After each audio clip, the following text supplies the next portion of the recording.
씻음 받기를 원하네. 내 죄를 씻으신 주 이름 찬송합시다. 찬송합시다.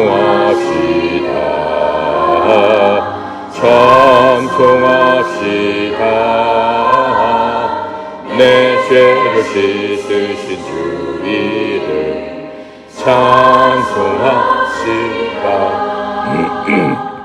죄악을 속하여 주신 주 내 속에 들어와 계시네. 십자가 앞에서 주 이름 찬송합시다. 찬송합시다. 찬송합시다. 내 죄를 씻으신 주 이름 찬송합시다.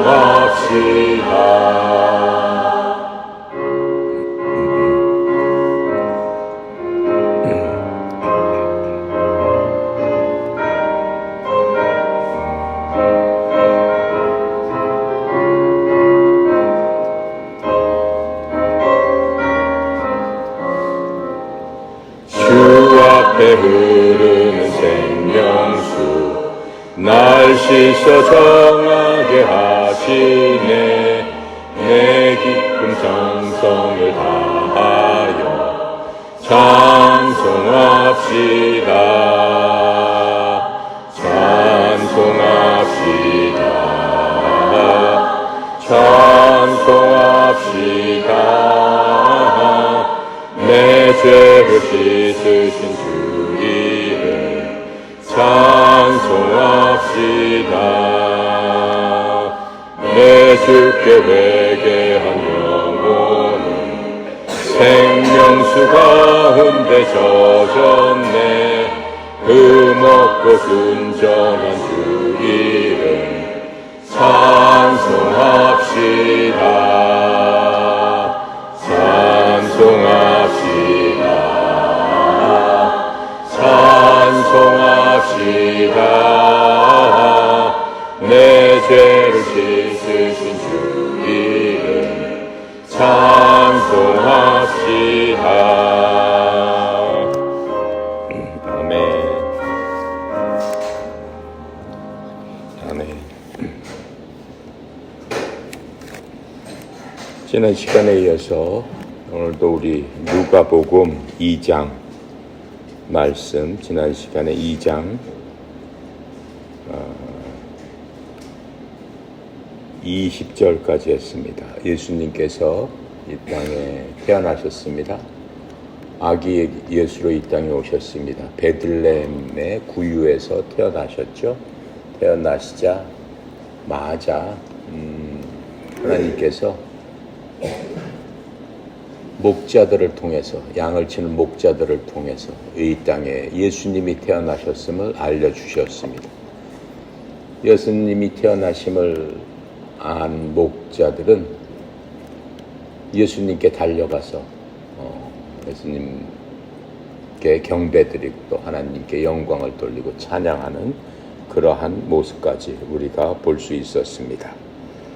오늘 이 시간에는 21절부터 24절까지 함께 읽고 시간 되는 대로 살펴보도록 하겠습니다. 21절부터 24절입니다. 함께 읽겠습니다. 할례할 8일이 되매 그 이름을 예수라 하니 곧 잉태하기 전에 천사가 일컬은 바라라.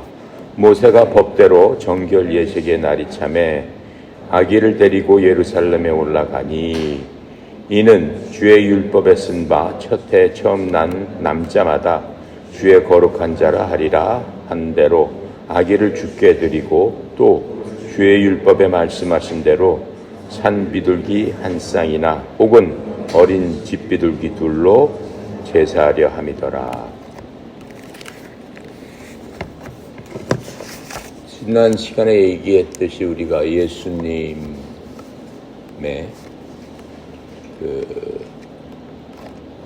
부모였던 마리아 또 또 요셉은 굉장히 가난했다고 그랬습니다.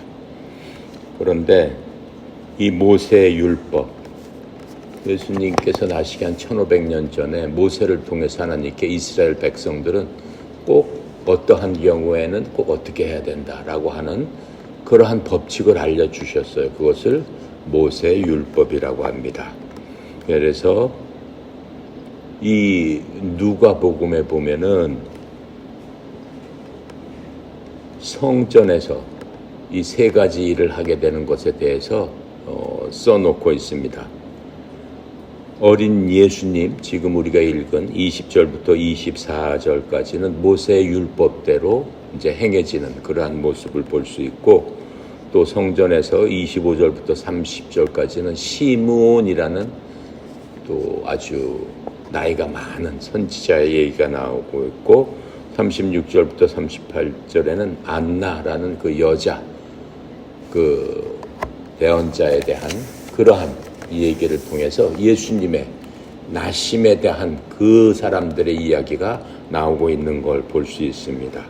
오늘은 모세의 율법에 대한 예수님이 어떠한 그러한 그 관계가 있는가 하는 것들을 살펴보는 시간이 되겠습니다. 율법이라는 말이 21절부터 그 여대언자 안나까지 보면은 성경에 율법 해가지고 약 5번 정도 율법이라는 말이 사용된 것을 우리가 볼 수 있습니다. 예수님께서 자신의 백성을 율법의 굴레로부터 구원하시려고 왔다라고 말씀하시고 있어요. 그러면 율법의 굴레라는 게 굴레 원래 뜻은 소가 지멋대로 가지 못하도록 이 소 코에 이렇게 뚫어가지고 굴레를 씌운다 그러죠. 그래가지고 소를 끌고 다닐 적에 보셨죠? 소 굴레를 끌고 다니는 거예요. 꼼짝 못하게. 근데 율법에 굴레를 씌워줬다라고 얘기를 하고 있어요. 근데 이 율법은 이스라엘 사람한테만 주어진 거죠. 그러니까 이스라엘 사람들은 이 율법을 벗어날 수가 없는 거예요. 만약 율법을 벗어나게 되면 하나님의 법은 그 커뮤니티 밖으로 추방을 해야 되는 거예요. 그러니까는 이스라엘 백성으로서, 이스라엘 사람으로서 살기 위해서는 반드시 첫 번째가 율법을 지켜야 되는 거예요. 그게 이스라엘 백성의 말하자면 도리예요. 그렇지 않으면은 마저 죽든가 아니면은 쫓아내버리는 게 바로 그 율법이에요. 그러니까는 태어나자마자 율법에 따라서 남자아기는 태어나자마자 8일 만에 할례를 받아야 된다. 또 뭐는 뭐 어떻게 해야 된다. 또 뭐는 어떻게 해야 된다. 몇 살이 되면 무슨 짓을 해야 된다. 그런 모든 것들이 쭉 율법에 적혀 있는데 그 굴레를 벗어나서 살 수는 없는 거죠. 근데 예수님께서 오신 목적은 이러한 그 굴레 가운데서 예수님도 전부 다 그 율법대로 지키셨단 말이죠. 하지만 예수님께서는 그 율법이 선하고 좋은 거예요. 물론 하나님께서 주셨기 때문에. 하지만 그 모든 것들을 더 완성시키고 그 율법의 굴레로부터 사람들을 벗어나기 위함이다. 이렇게 말씀해 주시고 있어요. 율법을 주신 목적은 사람들이 소한테 그 굴레를 씌우는 목적이 뭐예요? 소를 그냥 자율적으로 내버려 두면 소가 또 밭으로 가가지고 밭 일 할 테니까는 기다리고 있으면 소가 가서 기다리고 있습니까? 안 그러죠? 그러니까는 소가 꼼짝 못하게 그 코를 뚫어가지고 끌고 다니니까 아프니까는 따라와야 되는 거잖아요. 버티면 더 아픈 거지. 막 그 생사를 갖다 잡아다니니까 안 따라올 수가 없는 거야. 율법이 이스라엘 백성한테 그런 역할을 했던 바로 그것이다라고 하는 것들을 우리가 지금 율법의 굴레라는 말에서 알 수가 있는 겁니다. 그래서 예수님은 율법 아래서 태어나셨고 율법을 순종하셨습니다. 갈라디아서 4장 4절부터 5절은 좀 중요한 그 말씀이에요.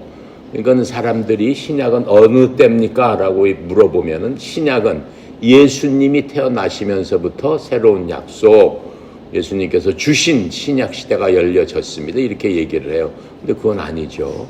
여러분하고 나하고 그 가상칠언, 예수님께서 십자가에 돌아가셨을 때 그걸 공부한 적이 있어요. 공부한 적 있죠? 마지막에 예수님께서 십자가에 돌아가시면서 한 그 마지막 부분이 뭐였어요? 내 영혼을 아버지께 맡깁니다. 그게 7번째 얘기였는데 6번째 말씀이 뭐였어요? 기억나요? 그때 예수님께서 다 이루었다 이렇게 말씀하셨어요.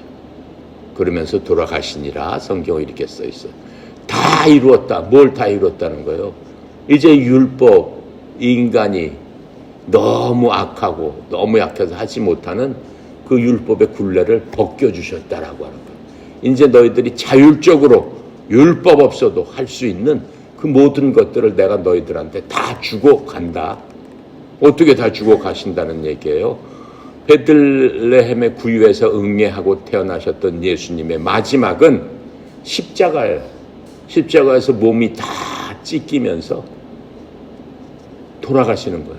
돌아가실 적에 마지막 말씀이 다 이루었다 라고 하시면 가셨다라고 하는데 그 다 이뤘다는 게 율법의 굴레를 다 벗겨주셨다라고 하는 바로 그 말씀이에요. 그래서 이 갈라디아에서 보니까 예수님께서는 그러면 언제 태어나셨느냐? 충만한 때가 이름에가 뭐예요? 하나님께서 예수님을 보내시기 위해서 기다리셨다라고 하는 거예요. 하나님 생각에 이때 내가 독생자 예수, 내 아들 예수를 지금쯤 보내면 되겠다라고 하는 그때가 땡 하고 이루어졌을 때 예수님 오신 거예요. 아무 때나 오신 게 아니다 라고 지금 말씀하시고 있는 겁니다. 충만한 때가 이름에 하나님께서 자신의 아들을 보내사 아들을 보내셨죠. 누구를 통해서 보내셨어요? 성령님을 통해서. 누구한테 나게 하셨죠? 마리아한테 나게 하셨잖아요. 처녀인 마리아 몸에 하나님께서 아들을 보내셔서 나게 하셨단 말이에요. 나게 하시고 율법 아래 있게 하셨으니 이게 무슨 뜻이에요? 예수님도 율법을 지켜야 되는 사람으로 태어났다라고 하는 거예요. 나는 하나님의 아들이고 하나님이기 때문에 나 율법 지킬 필요가 없다 라고 하면 율법이 아닌 거죠. 왜요? 바로 그 예수님, 그 하나님께서 율법을 인간에게 주셨는데 본인이 주셔놓고 본인이 안 지키면은 안 되는 거잖아요. 그러니까 누구보다도 예수님께서는 율법에 순종하셨던 분이에요. 율법에 충실하셨던 분이다라고 하는 거예요. 왜 그렇게 하신 이유가 무엇이냐? 왜 율법 아래 태어나게 하셨느냐? 5절에 보니까 이것은 율법 아래 있는 자들을 구속하시고 율법 아래 있는 자들이 누구예요? 온 이스라엘 백성들이잖아요. 그 사람들을 구속하시고 그 율법으로부터 어떻게 해요? 풀어주시려고 오셨다라 그런 거예요. 또 우리가 아들로 입양되게 하려 하십니다. 여기에 우리는 뭐예요? 이스라엘 사람이 아니고 우리들 전 세계 모든 사람들, 하나님을 믿는 모든 사람들, 예수를 믿는 모든 사람들을 어떻게 하려 해? 아들로 입양되게 하려 하십니다. 입양. 그렇죠? 원래는 하나님으로부터 난 자들이 아니었단 말이에요. 그런데 하나님의 호적에 우리를 어떻게 해주신다? 집어넣어 주신다. 입양되면은 그 입양된 애도 그 입양된 부모의 자식이 아니야. 자식이에요. 그 호적에 똑같이 써 있어요. 누구. 그 부모가 난 애들뿐만 아니라 입양한 애들도 똑같이 써 있어요. 그래서 나중에 아버지가 돌아가면은 유산을 줄 적에 똑같이 나눠주는 거예요. 입양됐으니까 너는 없어. 그런 거 없어요. 왜요? 법적으로 아들이라는 지위를 얻게 됐기 때문에. 차별이 없다라고 하는. 그래서 예수님께서 이 땅에 오신 그 율법 아래 오신 목적을 우리한테 그렇게 설명해 주고 있어요. 그래서 우리가 성경 공부를 열심히 해서 어리석은 자가 되지 않아야 되는 이유는 이 성경을 읽을 적에 우리가 여러분이나 나나 잘 해석이 안 되고 잘 모르는 부분은 성경의 다른 곳을 살펴보면 그 이유가 다 있는 거예요. 그러니까는 이 성경책의 선생님은 바로 성경책이에요. 그러니까 사람의 무슨 이론이나 무슨 신학자의 주관이나 신학자의 생각이나 신학자의 관점이나 무슨 참전을 할 필요가 있지만 그것이 옳은 건 아니다라고 하는 거예요. 그것이 하나님의 말씀과 배치됐을 적엔 그건 갖다 버려야 되는 쓰레기에 불과하다라고 하는 거예요. 그 신학자가 아무리 유명하고 세계적인 리더라 할지라도 하나님의 말씀과 맞지 않을 적에는 일고의 가치도 없다라고 하는 거예요. 그렇죠? 그래서 예수님께서는 율법을 폐하러 오신 게 아니라 완성시키려 오셨다 이렇게 얘기하고 있어요. 예수님께서 그 말씀을 또 직접 해주셨어요. 근데 예수님은 그 율법을 하나부터 열까지 지키시면서 그렇게 말씀해 주신 거예요. 예수님께서 왜 그것을 지키시면서 그렇게 말씀해 줬을까? 예수님께서 친히 사람의 입장으로 오셔가지고 친히 그것을 체험하시고 있는 거예요. 그래서 그 말씀 어디에 있냐면 마태복음 5장 17절 18절에 예수님께서 직접 말씀하신 거예요. 내가 율법이나 대언자들의 글을 폐하러 온 줄로 생각하지 말아라. 나는 폐하러 오지 않았고 성취하러 왔노라. 그 모든 것들을 100%, 200% 이루기 위해서 오셨다라고 말씀하시고 있어요. 그러면서 진실로 내가 너희에게 이르노니 하늘과 땅이 없어지기 전에는 율법에서 1.1획도 결코 없어지지 아니하고 마침내 다 성취되리라. 이렇게 말씀하시는 거예요. 그러니까 예수님께서 율법을 없애신 게 아니고 율법을 어떻게 완성시키셨고 어떻게 성취시켰나를 스스로 보여주시면서 우리에게 내가 이렇게 했던 것처럼 너희도 할 수 있으니까 그렇게 해라 라고 말씀해 주시는 거예요. 내가 자주 예를 드는 것 중에 율법에 보면 여러분 율법은 먹지 말라고 하는 게 3가지 있어요. 짐승의 피는 먹지 마세요. 그래서 먹으면 안 돼요. 이스라엘 사람 피를 먹지 않아요. 그리고 비늘 없는 고기는 먹지 마세요. 장어나 미꾸라지 이런 거 이스라엘 사람 절대 아주 증오하는 음식이에요. 절대 안 먹어요. 이스라엘 사람 제일 중요하는 거는 비늘이 많은 것. 비늘이 많은 게 뭐죠? 붕어, 잉어 이런 거 최고로 먹어요. 엄청 잘 먹어요. 그게 최고 음식이야 그 사람들. 연어, 비늘 많은 거 이런 것들. 그 다음에 목 매서 죽인 음식은 먹지 말아라. 목 졸라 죽인 음식이 뭐가 있을까요? 보통 우리나라 옛날에 보면은 개고기 목매 달아서 막 나무에 달아서 막 두드러 패서 죽여가지고 그렇게 먹죠. 그렇게 먹었어요 옛날에는. 지금이야 뭐 먹지도 않고 지금이야 뭐 도살장이 따로 있지만은 예전에는 동네에서 그렇게 막 먹었다 이거. 그런 거 먹으면 안 된다. 그게 율법이에요. 근데 예수님께서 그 모든 것들을 성취하고 완성시키려 오셨는데 어떻게 완성을 시키셨을까요? 예수님께서는 이렇게 말씀하셨어요. 이 모든 음식, 세상의 모든 음식은 증오하고 싫어하고 나빠할 것이 없다. 왜요? 이 모든 것들은 하나님이 만드신 것이고 하나님이 너희들한테 주신 것이기 때문에 그 음식이 몸에 해롭지 않다면은 무엇이든지 감사함으로 먹어도 된다. 하나님께서 주신 음식이니까 내가 감사하는 마음으로 먹어도 된다. 그런데 내 마음속에 마음에 꺼림칙한 것이 있으면 안 먹는 편이 더 좋다. 예수님 그렇게 말씀하셨지만 나 율법에 보니까 그런 말씀이 있는데 나 장어 그거 율법에 있었으니까 나 먹기 싫어요. 그런 사람은 안 먹는 편이 좋다라고 하는 거예요. 자기 양심에 비춰서 그런 찔림이 있으면 먹지 말아라라고 하는 거예요. 성경에서 그런 사람을 뭐라고 하느냐? 비난하지 않았어요. 믿음이 약한 어린아이다.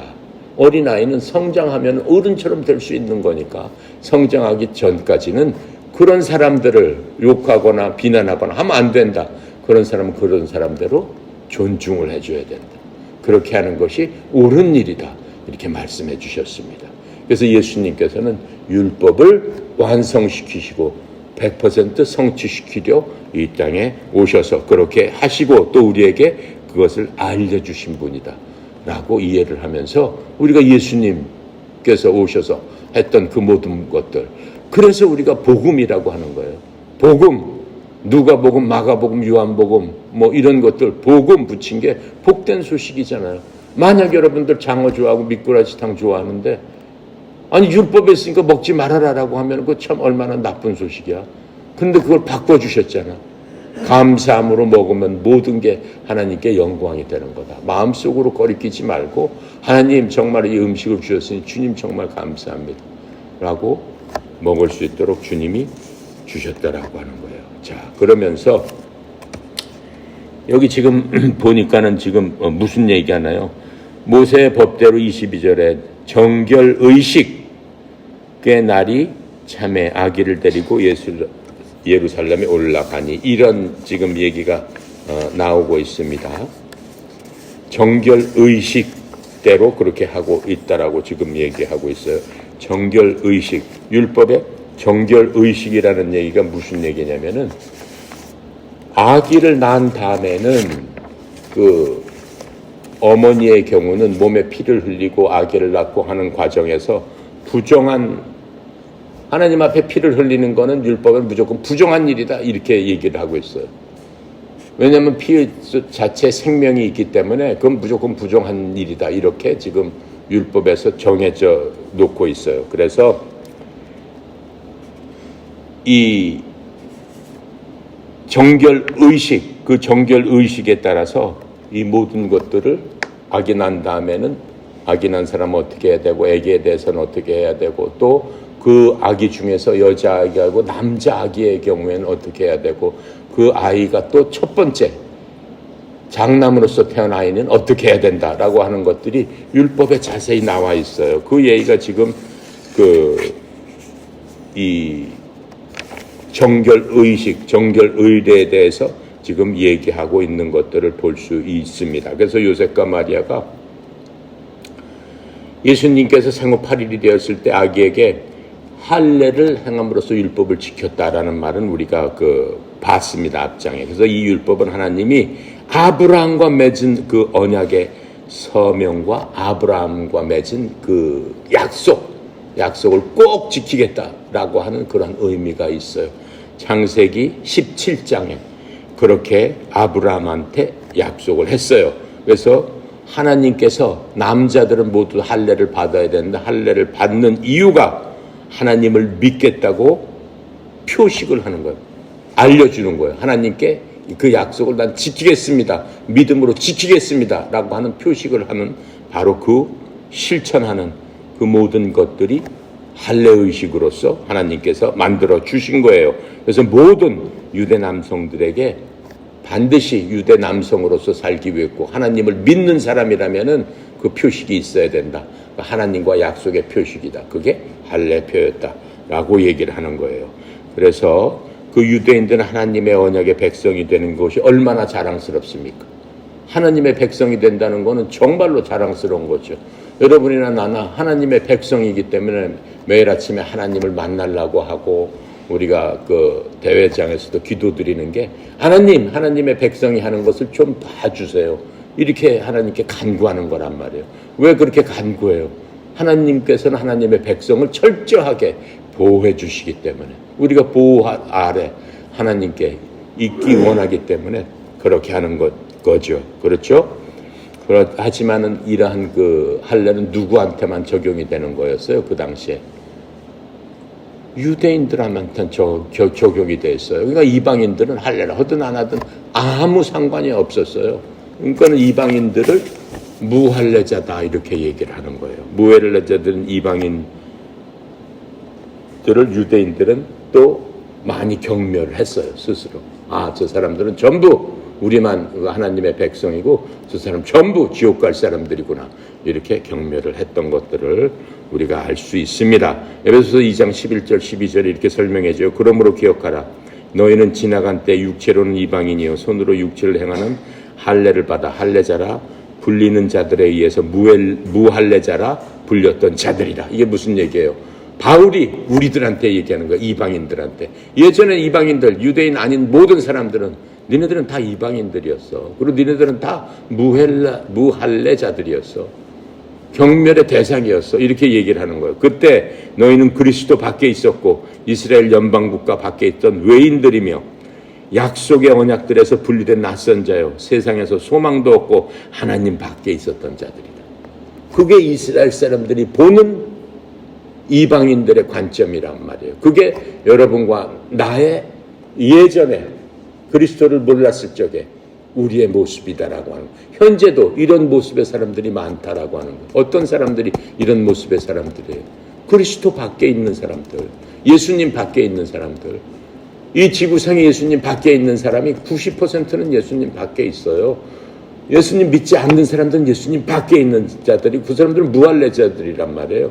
하나님의 언약 바깥에 있는 사람들이란 말이에요. 그러니까 하나님께서 그 사람들은 알 바 아니다 이렇게 되는 거란 말이죠. 그러나 하나님께서 슬퍼하시는 거죠. 자, 그래서 할례가 많은 유대인들한테 어떤 그 육체적인 의식 그렇게 생각하게 됐는데, 왜냐하면 할례라는 게 뭐예요? 중요한 영적인 진리를 내포하고 있기 때문에 그런 겁니다. 영적인 진리라는 게 뭐예요? 예수님께서 오시기 전에는 어때요? 그냥 할례만 그냥 의식적으로 해서 의식적으로 하려면 이거는 하나님의 백성 이렇게 취급을 했는데 예수님께서 오셔서는 뭐라고 그래요? 물론 예수님 전에도 그 할례는 의미가 있어요. 그냥 육체적으로 이것은 하나님의 백성이라는 표식이 아니고 할례는 육체적으로 하는 게 중요한 게 아니고 뭐라고 얘기했어요? 마음에 할례를 행하고 다시는 목이 뻣뻣하게 하지 말지니 겸손하게 해야 된다라고 한 거예요. 할례를 통해서 겸손한 것을 배워야 된다라고 하는 거예요. 그러니까 하나님의 백성은 겸손해야 된다라고 하는 거예요. 목이 뻣뻣해가지고 나는 뭔데 내가 뭔데 이런 식으로 하면은 그건 할례를 못 받은 사람이다라고 지금 말씀해주고 있는 거예요. 그래서 이제 마리아하고 요셉은 주님의 말씀대로 마리아하고 요셉이 예수님을 잉태하기 전에 천사가 미리 나타나서 내가 아기를 낳을 텐데 이름을 누구라? 예수라라고 미리 알려줬어요. 미리. 그래서 이제 아이가 낳자마자 아기의 이름을 알려준 대로 예수라고 졌잖아요. 예수라는 뜻은 뭐라고 그랬어요? 예수님은 구원이시다. 구원자다라는 뜻이에요. 구원자. 자, 그래서 이제 그 예수님의 말씀대로 하나님의 말씀대로 그 아기를 예수라고 지었습니다. 왜요? 그가 자기 백성을 그들의 죄에서 구원할 자이기 때문에 이름 자체를 예수라고 지은 겁니다. 그래서 할례는 시작에 불과했고 마리아하고 요셉이 아기가 40일 되었을 때 지금 40일 이제 된 거예요. 정결의식을 행하러 교회로 갔다라고 하는 거는. 그러니까 8일 만에 할례는 이미 했고 율법대로 이제 40일이 됐을 때 정결의식을 행하려고 성전으로 갔습니다. 레위기 13장에 보면은 그렇게 써 있어요. 그래서 아기는 마리아의 맏아들이었기 때문에 여기 보면은 그 아이를 성전에 드리려고 왔다라고 했잖아요. 그럼 산 아이를 드린다면은 아이를 어떻게 죽여서 드린다는 거예요? 그런 의미가 아니고 율법에 보면은 처음 난 수컷의 첫 새끼는 다 하나님의 것이다 이렇게 말씀을 하고 있어요. 전부 다 하나님의 것이다. 장자는 전부 다 하나님의 것이다. 그렇게 말씀을 하셨어요. 근데 그 아이는 반드시 성전에 와서 하나님께 드려야 된다 이렇게 써 있어요. 근데 아이를 직접 갖다 드리면 다 죽여야 된다는 뜻이잖아요. 그러니까는 그러한 의미로서 그 아이 대신에 웬만큼 사는 사람은 양을 갖다가 하나님 앞에 드리고 잘 가난한 사람은 비둘기 한 쌍을 갖다 드려라. 이렇게 율법에서 정해져 있었던 겁니다. 출애굽기 13장 12절부터 13절에 보니까 이렇게 설명합니다. 너는 태를 여는 모든 것과 태를 연다는 게 새끼를 난 그런 모든 것과 내가 소유한 짐승에서 나오는 모든 첫 새끼를 구별하여 주님께 드려라. 수컷은 주의 것이 되리라. 너는 나귀의 첫 새끼는 다 어린 양으로 대속할 것이요 그것을 대속하지 아니하려거든 그것의 목을 꺾을 것이며 네 자손들 가운데 사람에게서 처음 난 모든 자는 대속할지니라. 하나님께 드리지 않겠다라고 생각한다면 죽여버려라 이렇게 얘기를 하고 있는 거예요. 그래서 이 마리아하고 그 요셉은 너무나 가난했기 때문에 어린 양을 데리고 올 수 없어서 어떻게 해요? 희생 예물을 비둘기로 갖다 드린 겁니다. 그런데 예수님 자신이 바로 희생양이었죠. 예수님께서는 이 땅에 희생양으로 우리를 위해서 오셨던 바로 그분입니다. 그래서 우리 주님의 율법과의 관계는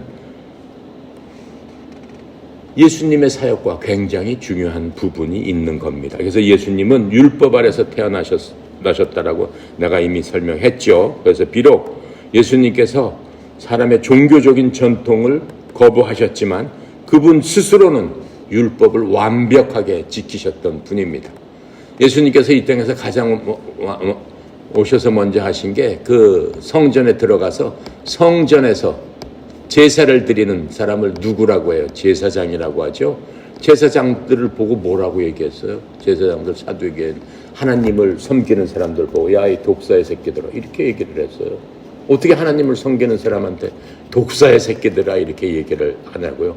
근데 독사의 새끼처럼 많은 사람들을 오히려 하나님을 섬긴다는 그런 미명 아래 사람들을 어떻게 착취하고 못살게 하고 빼앗고 하면서 사람들을 억압했다라고 하는 거예요. 예수님께서 하나님께서 그렇게 사람들을 하라고 하진 않으셨다라고 하는 거예요. 율법도 그런 의미는 아니다라고 하는 거예요. 왜 그렇게 했을까요?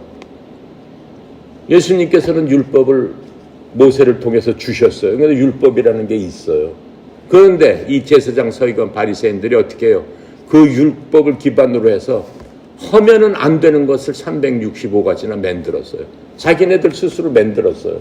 그리고 꼭 해야 되는 것 276가지인가를 만들었어요. 그래서 그 모든 것들 600몇 가지를 다 지켜야만 니네 하나님한테 갈 수 있다. 이렇게 자기가 만들어 놓은 거예요. 그것을 어떻게 해요? 전통과 관습에 따라서 만들어 버린 거예요. 그러면서 나는 그걸 다 지킨다라고 아주 그 신성한 척 하지만 속으로는 하나도 지키지 않으면서 백성들한테 그것을 강요했던 바로 그 사람들을 하나님께서 꾸짖으신 것을 우리가 볼 수 있습니다. 그래서 요한복음 8장 46절에 보면은 너희 중에 누가 내게 죄를 깨닫게 하겠느냐, 또한 내가 진리를 말할진대 너희가 어찌하여 나를 믿지 않느냐 오셔서 이렇게 말씀하셨어요. 그러니까 예수님께서는 하나님이시고 본인이 율법을 주셨기 때문에 자신이 준 율법 위에 사람이 그 율법을 통해서 만들어 놓은 그러한 관습이나 풍습이나 자기네들 멋대로 하기 위해서 만들어 놓은 그 모든 것들을 아주 증오하셨죠. 그리고 예수님께서는 갈라디아서 5장 1절에 보니까는 그리스도께서 자유로 우리를 자유롭게 하셨으니 그러므로 그 자유 안에서 굳게 서고 다시는 속박의 멍에를 매지 말지니라. 사람들이 만들어 놓은 그 굴레 그런 거 매지 말지니라 이렇게 얘기했어요. 예를 들면은 그 안식일은